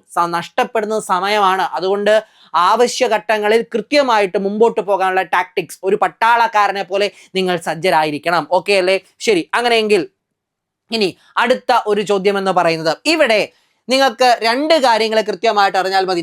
6 കൊണ്ട് നിശേഷം ഹരിക്കാൻ പറ്റുന്ന ഏറ്റവും ചെറിയ 3 അക്ക സംഖ്യയുടെയും ഏറ്റവും വലിയ 3 അക്ക സംഖ്യയുടെയും ശരാശരി. അപ്പോൾ നിങ്ങൾ ഇത്രയും ചിന്തിച്ചാൽ മതി. ഏറ്റവും ചെറിയ 3 അക്കം ഏതാണടാ? 100 ആണ്. ഏറ്റവും വലിയ 3 അക്കം ഏതാണ്? 999 ആണ്. അപ്പം ഈ 3 അക്കം 100ന് ശേഷമുള്ള ഏറ്റവും ചെറിയ 6 കൊണ്ട് ഹരിക്കാൻ കഴിയുന്ന 3 അക്ക സംഖ്യ കണ്ടുപിടിക്കണം. അപ്പോൾ 6ന്റെ ഏറ്റവും ചെറിയ അല്ലെങ്കിൽ ആദ്യത്തെ 3 അക്ക 3 ഡിജിറ്റ് മൾട്ടിപ്പിൾ കണ്ടുപിടിക്കണം. 3 അക്ക ഗുണിതം കണ്ടുപിടിക്കണം. അതിനുവേണ്ടി എന്ത് ചെയ്യാം? ഒന്നും പേടിക്കണ്ട, 100നെ നിങ്ങൾ 6 കൊണ്ട് ഹരിക്കുക. ഒരു തവണ 6 4 0 6 തവണ 36 ശിഷ്ടം 4 വരുന്നു അല്ലേ? ഞാൻ നിങ്ങളോട് ഒരിക്കൽ പറഞ്ഞിട്ടുണ്ട്. ഞാൻ ആപ്പ് ലൈവിലാണ് പറഞ്ഞിരിക്കുന്നത്. ഈ 6ഉം ഈ 4ഉം ഈ ശിഷ്ടം നോക്കുക. ഈ 6ൽ നിന്ന് ആ ശിഷ്ടം കുറയ്ക്കുക. 6 - 4. ഒരിക്കൽ കൂടി പറയുന്നു, 100 കൊണ്ട് 6നെ ഹരിക്കുന്നു, ശിഷ്ടം നോക്കുന്നു. ആ ശിഷ്ടത്തിനെ 6ൽ നിന്നും കുറയ്ക്കുക. എത്ര കിട്ടും? 2. ഈ 100ന്റെ കൂടെ ആ 2 കൂട്ടുക. 100 + 2 102. ഈ 102 ആയിരിക്കും 6ന്റെ ഏറ്റവും ചെറിയ 3 അക്ക ഗുണിതം. ഏറ്റവും ചെറിയ 3 അക്ക, 6 കൊണ്ട് നിശേഷം ഹരിക്കാൻ കഴിയുന്ന ഏറ്റവും ചെറിയ 3 അക്ക സംഖ്യ എന്ന് പറയുന്നത് 102 ആയിരിക്കും. സംശയമുള്ളവർക്ക് വേണ്ടി മാത്രം ഒന്ന് ചെയ്ത് കാണിക്കാം. ഇവിടെ 6 ഒരു തവണ 6 4 2 എത്ര വരും? 7 42 ശിഷ്ടം 0 എന്ന് വരുന്നു. ഓക്കെ അല്ലേ? ഇനി ഇത് കണ്ടുപിടിക്കാൻ നിങ്ങൾക്ക് എല്ലാവർക്കും അറിയാം. എന്താണ്? 999നെ 6 കൊണ്ട് ഹരിക്കുന്നു. ഒരു തവണ 6 3 9, വീണ്ടും 6 തവണ 36 3 9, വീണ്ടും 6 തവണ 36 3. എന്ത് ചെയ്യണം? ഈ 999ൽ നിന്നും, അത് നിങ്ങൾക്കറിയാം, 999ൽ നിന്നും ഇതെന്താ? ശിഷ്ടമാണ്. 999നെ 6 കൊണ്ട് ഹരിക്കുമ്പോൾ മിച്ചം വരുന്നതാണ്. ആ ബാക്കി വരുന്നവനെ തുടക്കത്തിലേ മാറ്റി കഴിഞ്ഞാൽ 6ന്റെ ഗുണിതം കിട്ടും. ഇവിടെ നിന്ന് 3 കുറച്ച് കഴിഞ്ഞാൽ 996 എന്ന് കിട്ടും. ഓക്കെ അല്ലേ? 996 എന്ന് കിട്ടും. അപ്പോ 999ന് തൊട്ട് മുമ്പുള്ള 6ന്റെ ഗുണിതം, അല്ലെങ്കിൽ 6 കൊണ്ട് നിശേഷം ഹരിക്കാൻ കഴിയുന്ന ഏറ്റവും വലിയ 3 അക്ക സംഖ്യ ഏതാണെന്ന് ചോദിച്ചാൽ അത് മറ്റാരുമല്ല, 996 ആണ്. ഇവരുടെ ശരാശരിയാണ് ചോദിച്ചിരിക്കുന്നത്. 102 + 996/2. 2 അക്കങ്ങളുടെ ശരാശരി കാണാൻ തുക ബൈ എണ്ണം ശരാശരിയാണ് കാണേണ്ടത്. അവരുടെ തുക ബൈ അവരുടെ എണ്ണം. എത്ര എണ്ണമുണ്ട്? 2 എണ്ണമുണ്ട്. 2 സംഖ്യകൾ ഏതൊക്കെയാണ്? ഇത് രണ്ടും. ഇനി ഇത് കൂട്ടുമ്പോൾ എങ്ങനെയാണ് വേണ്ടതെന്ന് അറിയോ? ഇത് കൂട്ടുമ്പോൾ നിങ്ങൾ ഇതിന് ഇങ്ങനെ കാണണം. 100 + 2 + 900 + 96 എന്ന് കാണുക. ഓക്കെ ആണല്ലോ? അങ്ങനെ കാണുമ്പോൾ ഇത് രണ്ടും കൂടെ കൂട്ടുമ്പോൾ എത്ര എന്ന് വരും? ഇവിടെ 1000 എന്ന് വരും അല്ലേ? ഇവിടെ 1000 എന്ന് വരും. പ്ലസ് ഇടുന്നു. ഇവിടെ എത്ര വരും? 98 എന്ന് കിട്ടും. അത് ബൈ 2. 1000ന്റെ പകുതി 500. ഇനി എന്താണ്? 90ന്റെ പകുതി. 98ന്റെ പകുതി കാണാൻ പറ്റില്ലെങ്കിൽ 90ന്റെ പകുതി കാണുക 45. 8ന്റെ പകുതി കാണുക 4. എത്ര വരും? 49 എന്ന് വരും. അതായത് 549 എന്നതായിരിക്കും നമ്മുടെ ഉത്തരം. ഓക്കെ ആണ്? 549 ഏതാണടാ? ഓപ്ഷൻ എ എന്നതായിരിക്കും നമ്മുടെ ആൻസർ. ചെയ്ത കാര്യം കൃത്യമായിട്ട് മനസ്സിലാക്കുക. ഞാൻ എന്ത് ചെയ്ത? സ്പ്ലിറ്റ് ചെയ്ത് ആഡ് ചെയ്തു. 100 2 900 96. 100ഉം 900 കൂടെ കൂട്ടുമ്പോൾ 1000. 1000ന്റെ പകുതി 500. ഇനി 2ഉം 96 കൂട്ടുമ്പോൾ 98. 98ന്റെ പകുതി 49. 2ഉം കൂടെ കൂട്ടുമ്പോൾ 549. ഇവിടെ ഹരിച്ച് സമയം കളയുകയല്ല. ഇങ്ങനെയുള്ള ടാക്ടിക്സ് അവിടെയാണ് എൻ്റെ ആവശ്യം നിങ്ങൾക്ക് വേണ്ടത്. ടാക്ടിക്സ് കൃത്യമായിട്ടും അപ്ലൈ ചെയ്യാൻ നിങ്ങളെ കൊണ്ട് കഴിയണം. ഇതൊരു എക്സാം ഹാളിൽ സാധിക്കുമ്പോഴാണ് നമ്മൾ ഹീറോ ആയി മാറുന്നത്. അതുവഴി നമ്മുടെ ഫാമിലിയുടെ, നിങ്ങളുടെ കുടുംബത്തിന്റെ സൂപ്പർ ഹീറോ ആവുന്നത്. അത് കൃത്യമായിട്ടും ഉറപ്പുവരുത്താൻ നിങ്ങൾ ഇക്കാര്യങ്ങളൊന്ന് കൃത്യമായിട്ടൊന്ന് ശ്രദ്ധിച്ചോണം. ഓക്കെ അല്ലേടാ? സെറ്റ് അല്ലേ? ഇനി നമുക്ക് സൂപ്പർ നോട്ട്സിലൂടെ അങ്ങനെ ഒരു കുടുംബത്തിന്റെ സൂപ്പർ ഹീറോ ആവാൻ നിങ്ങൾക്ക് ഓരോ അവസരം ഓരോ ബാച്ചിലൂടെ ലഭിക്കുന്നുണ്ട്. വരാൻ പോകുന്ന 4th ലെവൽ എക്സാമിന് വേണ്ടി ഓപ്പറേഷൻ കാക്കി ചാപ്റ്റർ 2 അടിപൊളിയായിട്ട് നിങ്ങൾക്ക് ഇവിടെ പഠിക്കാം. ഉറപ്പായും ജോലി നിങ്ങൾക്ക് ലഭിക്കുന്ന ഒരു സിറ്റുവേഷൻ ഇവിടെ നിങ്ങൾക്ക് പഠിച്ചുകൊണ്ട് നിലനിർത്താനും നേടാനും കഴിയും. അപ്പോൾ വരാൻ പോകുന്ന അസിസ്റ്റന്റ് പ്രിസൺ ഓഫീസർ പരീക്ഷയ്ക്ക് വേണ്ടിയുള്ള ക്രാഷ് ബാച്ച് ജോബിൻ സാറിന്റെ നേതൃത്വത്തിൽ നിങ്ങൾക്ക് ലഭിക്കുന്ന അടിപൊളി മെന്റർഷിപ്പോട് കൂടി നിങ്ങൾക്ക് സെറ്റായിട്ട് പഠിക്കാനുള്ള ഒരു ബാച്ചാണ്. അത് മാത്രമല്ല, വേണ്ടതും മാത്രം പഠിച്ചുകൊണ്ട് ഈ പരീക്ഷയ്ക്ക് ജോലി നേടാൻ വേണ്ടിയിട്ടാണ് നിങ്ങൾക്ക് ആവശ്യമെങ്കിൽ, അല്ലെങ്കിൽ അതാണ് നിങ്ങൾ നോക്കുന്നതെങ്കിൽ ധൈര്യമായിട്ട് നിങ്ങൾക്ക് ഈ ബാച്ചിലേക്ക് ജോയിൻ ചെയ്യാം. ഈ 2 ബാച്ചും യൂണിഫോം പോസ്റ്റ് സ്വപ്നം കാണുന്ന നിങ്ങൾക്ക് അടിപൊളിയായിട്ട് ആ ലക്ഷ്യം നേടാൻ സഹായിക്കുന്നതായിരിക്കും. അപ്പോൾ ആ ഒരു ലക്ഷ്യം നിറവേറ്റാൻ വേണ്ടിയിട്ട് ധൈര്യമായിട്ട് വിളിച്ചോടാ. 8281223366 എന്ന നമ്പറിലേക്ക് കൃത്യമായിട്ട് നിങ്ങൾക്ക് ഏതൊരു അസിസ്റ്റൻസും സൂപ്പർ നോട്ട്സിൽ ലഭിക്കുന്നതായിരിക്കും. അങ്ങനെയാണെങ്കിൽ നമുക്ക് ലാസ്റ്റ് ചോദ്യത്തിലേക്ക്, നമ്മുടെ മോക്ക് സെഷനിലെ അവസാനത്തെ ചോദ്യം വീഡിയോ പോസ് ചെയ്യുക, തന്നെ ചെയ്ത് നോക്കുക, ഉത്തരം നോക്കുക. യെസ്, അപ്പൊ നമുക്ക് നോക്കാം എന്നായിരുന്നു ചോദ്യം. 49 centimetre by 33 centimetre by 24 centimetre അളവുകളുള്ള ഒരു ഖരലോഹ ചതുര കട്ട ഉരുക്കി ഗോളമാക്കി മാറ്റുന്നു. ആ ഗോളത്തിന്റെ ആരം എത്ര? ഇവിടെ ഒരുപാട് കൺഫ്യൂഷൻസ് ഉണ്ട് അല്ലെ. നമുക്ക് ചിലർക്ക് ഇപ്പൊ തുടക്കക്കാർക്ക് പരിചയമില്ലാത്ത ഒരുപാട് വാക്കുകളും ഇവിടെ കാണുന്നുണ്ടാകും. ആദ്യത്തെ വാക്ക് എന്ന് പറയുന്നത് എന്താണ്? ഖരലോഹ ചതുരക്കട്ട. ഖരലോഹ എന്ന് പറഞ്ഞു കഴിഞ്ഞാൽ സോളിഡ് ആയിട്ടുള്ള ഒരു മെറ്റലിന്റെ ചതുരക്കട്ട എന്നുള്ളതാണ് നമുക്ക് ആവശ്യം. ചതുരക്കട്ട എന്ന് പറഞ്ഞു കഴിഞ്ഞാൽ എന്താണ്? എടാ നമ്മുടെ ക്യൂബോയിഡ് ആണ് കേട്ടോ. ക്യൂബോയിഡ് എന്ന് പറയുമ്പോൾ ദാ ഇങ്ങനെ ഇരിക്കുന്ന സാധനം ക്ലിയർ ആയിട്ട് മനസ്സിലാക്കുക. ചതുരക്കട്ട എന്ന് പറയുമ്പോൾ ക്യൂബോയിഡ് ആണ്, ക്യൂബ് അല്ല. ക്യൂബ് ആണെങ്കിൽ സമചതുരക്കട്ട എന്ന് പറയും. PSCക്ക് തന്നെ സ്ഥിരം തെറ്റുന്നതാണ് ഈ ചതുരം സമചതുരം എന്നൊക്കെ ഉള്ള സാധനങ്ങൾ. ചതുരം എന്ന് അവർ പറയും, സമചതുരം വെച്ച് ചെയ്യേണ്ട ചോദ്യമായിരിക്കും. ഇങ്ങനെ ഒരു കൺഫ്യൂഷൻ സാധാരണ കഴിഞ്ഞ കുറച്ച് നാളുകളായി PSCക്ക് സംഭവിക്കുന്നുണ്ട്. അതുപോലെ ചതുരക്കട്ട വെച്ചിട്ട് സമചതുരക്കട്ട, ഈ ഒരു കൺഫ്യൂഷൻ നിങ്ങൾ എപ്പോഴും കൃത്യമായിട്ട് നോക്കിക്കോണം. ചോദ്യത്തിൽ അങ്ങനെ ഒരു തെറ്റ് വരാനുള്ള സാധ്യത കൂടുതലായിരിക്കും ഇപ്രാവശ്യവും. ചതുരക്കട്ട എന്ന് പറയാൻ കൃത്യമായി ക്യൂബോയിഡ് ആയിരിക്കും. ലെങ്തും ബ്രെഡ്ത്തും ഹൈറ്റും ഉണ്ടെങ്കിൽ ക്യൂബോയിഡ്. അങ്ങനെ നമുക്ക് ഉറപ്പിക്കാം. ദാ ഇതാണ് ലെങ്ത്, ഇത് ബ്രെഡ്ത്ത്, ഇത് ഹൈറ്റ്. ഏറ്റവും നീളം കൂടിയതിനെ ലെങ്ത് എന്ന് എടുക്കുക, ബാക്കി ബ്രെഡ്ത്ത് ഹൈറ്റ് എന്നോട് നിങ്ങൾക്ക് ഇഷ്ടമുള്ളത് എടുക്കുക. ഇനി അടുത്തത് എല്ലാവരുടെയും പ്രശ്നം ഗോളം എന്ന് പറയുന്നത് എന്താണെന്നാണ്. ഗോളം എന്ന് പറഞ്ഞാൽ മറ്റൊന്നുമല്ല, നമ്മളുടെ സ്ഫിയർ ആണ്. ഗോളം എന്ന് പറഞ്ഞാൽ എന്താണടാ? സ്ഫിയർ ആണ് കേട്ടോ. സ്ഫിയർ. Okay, sphere. ഓക്കെ, തണ്ണിമത്തങ്ങ പോലെ ഇരിക്കുമെങ്കിലും സ്പിയർ എന്ന് മനസ്സിൽ കാണുക. ഇനി എല്ലാവരുടെയും പ്രശ്നമുള്ള ഒരു വാക്കാണ് ഇത്. എന്താണ് ആരം എന്ന് പറയുന്നത്? ഇംഗ്ലീഷിൽ റേഡിയസ് എന്ന് പറയുന്ന സാധനം കേട്ടിട്ടുണ്ടോ? അവനെ പച്ച മലയാളത്തിൽ വിളിക്കുന്ന പേരാണ് ആരം അഥവാ ആരം തന്നെ. ഇനി ഇങ്ങനെയല്ല, ഡയമീറ്റർ ആണ് എങ്കിൽ കൃത്യമായിട്ട് മനസ്സിലാക്കുക, അവനെ മലയാളത്തിൽ വിളിക്കുന്ന പേരാണ് വ്യാസം. വ്യാസൻ അല്ല, വ്യാസം. ഓക്കെ അല്ലേ? അപ്പൊ ഈ ചോദ്യത്തിനെ സംബന്ധിച്ച് നമുക്ക് വേണ്ട പ്രധാനപ്പെട്ട കാര്യങ്ങളെല്ലാം കിട്ടി. ഇനി ഇവിടെ ഒരു കാര്യം നിങ്ങൾ മനസ്സിലാക്കുക. ഇവിടെ ഒരു ഒറ്റ സെന്റൻസ് ആണ് നമ്മളെ എന്ത് ചെയ്യുന്നത്? നമ്മളെ ഉത്തരത്തിലേക്ക് എത്തിക്കുന്നത്. ഉരുക്കി. അതായത് ഈ അളവുകളുള്ള ഒരു ചതുരക്കട്ട ഉരുക്കി ഗോളമാക്കുമ്പോൾ ഇവിടെ ബാക്കി എല്ലാം മാറും, നീളം, വീതി, അങ്ങനെയുള്ള സാധനങ്ങളെല്ലാം മാറും. പക്ഷേ മാറാത്തതായി ഒരേ ഒരു രാജാവ് ആരാണെന്ന് ചോദിച്ചാൽ വോളിയം അഥവാ വ്യാപ്തം എന്ന് പറയും. വോളിയം ഒരു കാരണവശാലും മാറില്ല. അപ്പൊ ഒരു ചതുരക്കട്ടയുടെ വോളിയം നമ്മൾ അറിയണം. ചതുരക്കട്ടയുടെ വോളിയം കണ്ടുപിടിക്കാനുള്ള സൂത്രവാക്യം അഥവാ ഇക്വേഷൻ എന്ന് പറയുന്നത് അതിന്റെ ലെങ്ത്. ചതുരക്കട്ടയുടെ വോളിയം കണ്ടുപിടിക്കാനുള്ള ഇക്വേഷൻ എന്ന് പറയുന്നത് length into breadth into height എന്നതാണ്. ഇനി ഒരു സ്പിയറിന്റെ വോളിയം കണ്ടുപിടിക്കാനുള്ള സൂത്രവാക്യം എന്ന് പറയുന്നത് 4/3 πr³ ആണ്. പൈയിനെ നമ്മൾ സാഹചര്യത്തിനനുസരിച്ച് 22/7 എന്നോ അല്ലെങ്കിൽ 3.14 എന്നെടുക്കും. ഞാൻ പറഞ്ഞ വാക്ക് നോക്കുക, സാഹചര്യത്തിന്റെ അടിസ്ഥാനത്തിൽ. ഇനി ഇവിടെ എന്താണ്? വോളിയം മാറില്ല.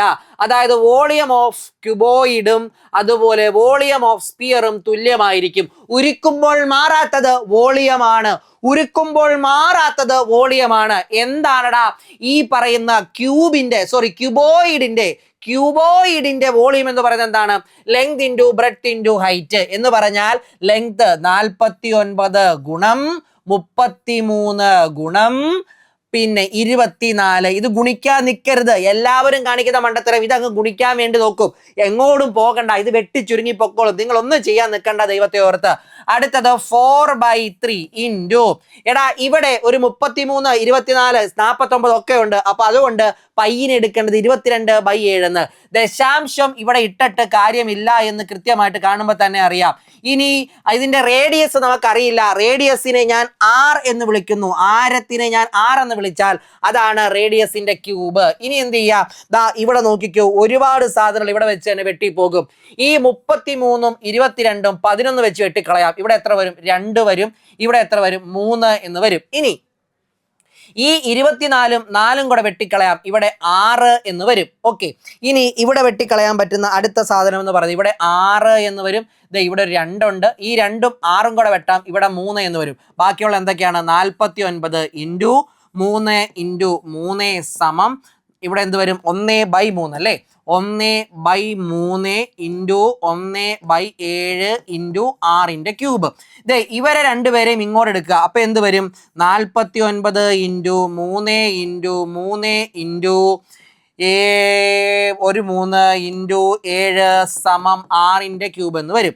എന്താണ് 49 എന്ന് പറയുന്നത്? നിങ്ങൾക്ക് കൃത്യമായിട്ട് അറിയാം, 7ന്റെ സ്ക്വയർ ആണ്. ഇൻറ്റു 3 ഇൻറ്റു 3 ഇൻറ്റു 3 എന്ന് പറഞ്ഞാൽ 3ന്റെ ക്യൂബാണ്. ഇവിടെ ഒരു 7 കൂടെ ഉണ്ട്, സമം 6ന്റെ ക്യൂബ്. ഞാൻ ഇത്രയും എഴുതി നിങ്ങൾക്ക് പറഞ്ഞു തരുന്നതുകൊണ്ടാണ് നിങ്ങൾ പരീക്ഷയ്ക്ക് ഇങ്ങനെ ഒന്നും എഴുതണ്ട കേട്ടോ. ഞാൻ കൃത്യമായിട്ട് പറഞ്ഞുതരാം നിങ്ങൾ എന്താ ചെയ്യേണ്ടതെന്നുള്ളത്. ഇവിടെ 7 ഇൻറ്റു 7ന്റെ സ്ക്വയർ ഇൻറ്റു 7 എന്ന് പറഞ്ഞാൽ 7ന്റെ ക്യൂബ് ഇൻറ്റു 3ന്റെ ക്യൂബ് സമം 6 ക്യൂബ് എന്ന് വരും. ഇനി ഇവിടെ കൃത്യമായിട്ട് നിങ്ങൾക്ക് നോക്കുമ്പോൾ തന്നെ മനസ്സിലാക്കാനായിട്ട് സാധിക്കും. അതായത് a raise to n into b raise to n എന്ന് പറഞ്ഞാൽ a into b all raise to n ആണ്. 7ന്റെ ക്യൂബ് ഇൻറ്റു 3ന്റെ ക്യൂബ് എന്ന് പറഞ്ഞാൽ 7 ഇൻറ്റു 3 ഹോൾ ക്യൂബ് എന്ന് എഴുതാം, സമം 6ന്റെ ക്യൂബ്. ഇവിടെ നിന്ന് ക്യൂബും വെട്ടിപ്പോകും.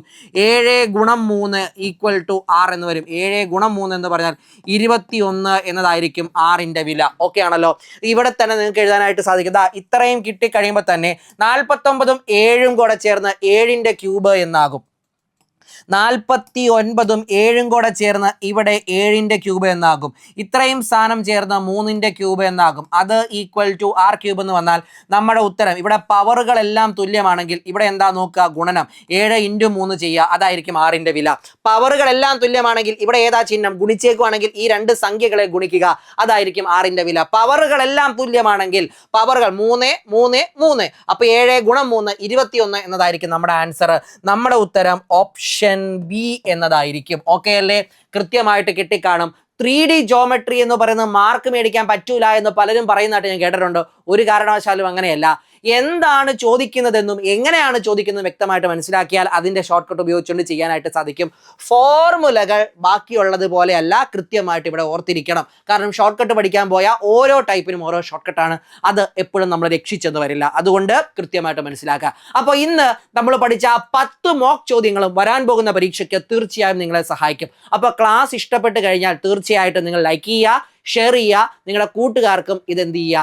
ഷെയർ ചെയ്ത് കൊടുക്കുക. അതുപോലെ സബ്സ്ക്രൈബ് ചെയ്യാനും മറക്കരുത്. ഇനി നിങ്ങൾക്ക് എന്തെങ്കിലും സംശയം ഉണ്ടെങ്കിൽ തീർച്ചയായും ചോദിക്കുക. നിങ്ങൾക്ക് വേണ്ട ഏതെങ്കിലും ടോപ്പിക്കുകൾ ഉണ്ടെങ്കിൽ പറയാം. അതിൻ്റെ ക്ലാസ്സുമായിട്ട് ഞാൻ വീണ്ടും വരുന്നതായിരിക്കും. അപ്പോൾ നിങ്ങൾക്ക് ക്ലാസ് ഇഷ്ടപ്പെട്ടാൽ ഇതുപോലെ വീണ്ടും നിങ്ങൾക്ക് ഇങ്ങനെ മോക്ക് എക്സാം സെഷനുകൾ, ഡിസ്കഷൻ സെഷനുകൾ വേണമെന്നുണ്ടെങ്കിൽ നിങ്ങൾക്ക് ഏറ്റവും ഇഷ്ടപ്പെട്ട ഒരു പൂവിൻ്റെ പേര് കമൻറ്റ് ചെയ്യുക. റോസാകാം, ഫ്ലവർ ആകാം, പുഷ്പയാകാം, ഏത് വേണമെങ്കിലും ഒരു പൂവിൻ്റെ പേര് കമൻറ്റ് ചെയ്ത് കഴിഞ്ഞാൽ എനിക്ക് കൃത്യമായിട്ട് മനസ്സിലാകും ഇതിൻ്റെ പാർട്ട് 2 നിങ്ങൾക്ക് വേണമെന്നുള്ളത്. അങ്ങനെയെങ്കിൽ നമുക്ക് വീണ്ടും കാണാം. വീണ്ടും കാണുവരേക്കും take care. Love you all. With love, Vijesh signing off. By.